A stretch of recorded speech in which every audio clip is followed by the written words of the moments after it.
কত টাকা আছে এখানে? 50 প্লাস। 50 প্লাস।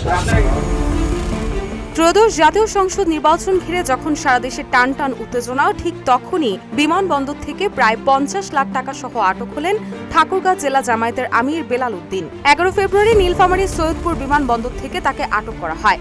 নির্বাচন পূর্ব মুহূর্তে এই আটকের ঘটনায় সৃষ্টি হয়েছে আলোচনা সমালোচনার ঝড়। এতগুলো টাকা নিয়ে কোথায় এবং কি উদ্দেশ্যে যাচ্ছিলেন তিনি, এমন প্রশ্ন ঘুরপাক খাচ্ছে রাজনৈতিক অঙ্গন থেকে শুরু করে সাধারণ ভোটারদের আলোচনায়। 50 প্লাস আছে, 50 লাখ।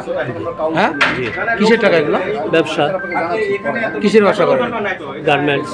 নীলফামারীর পুলিশ সুপার শেখ জাহিদুল ইসলাম এ তথ্য নিশ্চিত করে বলেন, জেলা আমির বিমানবন্দরে পুলিশ হেফাজতে রয়েছেন। প্রাথমিক জিজ্ঞাসাবাদে তিনি জানিয়েছেন আনুমানিক 50 লাখ টাকা তার কাছে রয়েছে। গণমাধ্যম কর্মীদের সামনেই এই টাকা গণনা করা হবে, এরপর আইনানুগ ব্যবস্থা নেওয়া হবে। পুলিশ আরও জানায়, আটকের সময় বেলাল উদ্দিনের কাছে নগদ অর্থ সহ বেশ কিছু নথিপত্র পাওয়া গেছে, সেগুলো যাচাই বাছাই চলছে।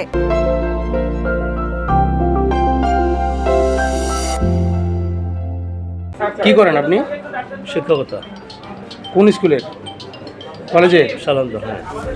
ঠাকুরগাঁ সালন্দার কলেজের শিক্ষক আপনি? তবে আটকের পর বেলাল উদ্দিন দাবি করেন টাকার পরিমাণ প্রায় 50 লাখ এবং এটি তার ব্যবসার টাকা। একই সঙ্গে তাকে আটকের ঘটনা গণমাধ্যমে প্রকাশের পর জামায়াতে ইসলামীর সহকারী সেক্রেটারি জেনারেল এহসানুল মাহবুব জুবায়ের বলেন, ঠাকুরগাঁ জেলা জামায়াতের আমিরের কাছ থেকে টাকা উদ্ধারের ঘটনা ভিন্ন খাতে নেওয়ার চক্রান্ত চলছে। এই অর্থ নির্বাচন সংশ্লিষ্ট নয়, এগুলো তার ব্যবসার টাকা। কিসের টাকা এগুলো? ব্যবসা। কিসের ব্যবসা করেন? গার্মেন্টস। গার্মেন্টসের ব্যবসা করেন। 11 ফেব্রুয়ারি দুপুরে সাংবাদিকদের সঙ্গে আলাপকালে এসব কথা বলেন তিনি। এদিকে ভোটের বাকি আর মাত্র একদিন। এমন পরিস্থিতিতে বিপুল পরিমাণ টাকা সহ জেলা জামায়াতের শীর্ষ নেতার আটকের ঘটনায় জনমনে বিরূপ প্রতিক্রিয়া সৃষ্টি করেছে। রুশা সুর, নিউজ ডেস্ক, ইত্তেফাক।